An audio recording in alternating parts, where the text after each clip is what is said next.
veniamo da 11 anni di, come dire, non mala gestione in senso brutto, ma è una gestione che non fa riferimento ai bisogni dei veneziani. La città è sempre più destrutturata, sempre più in balia del turismo, il centro storico, sempre più in balia di droga e di malintenzionati a Mestre.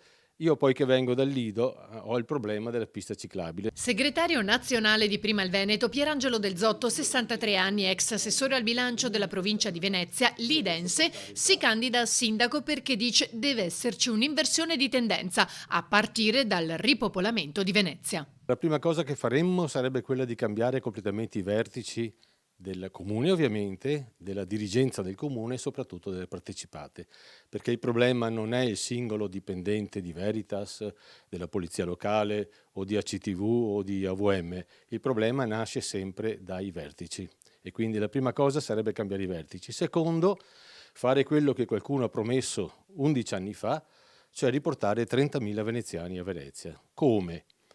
Venezia è un comune che possiede migliaia di abitazioni. Secondo noi un comune non ha nell'oggetto sociale la proprietà e la gestione di immobili, quindi questi vanno totalmente venduti, naturalmente a un prezzo che consideri la vetustà dell'immobile, vanno venduti a chi ci abita oppure a chi ci vuole abitare, poi ci sarà il vincolo per, non so, 15-20 anni che non possa essere adibito a B&B oppure rivenduto. Qui Venezia deve, come una nave, come dire, fermarla e farle invertire la marcia. Certo c'è un minimo di abbrivio, ma poi si torna indietro e si deve tornare a una città viva, strutturata. Del Zotto si sente pronto a prendere in mano la città e agli avversari dice: Conoscendo la città e avendola conosciuta com'era, sicuramente saprei far molto meglio di qualcuno che venendo da luoghi, come dire, della campagna, si può dire, non ha coscienza di come è fatta Venezia e di quali sono le problematiche di Venezia. Questa è l'ultima chiamata,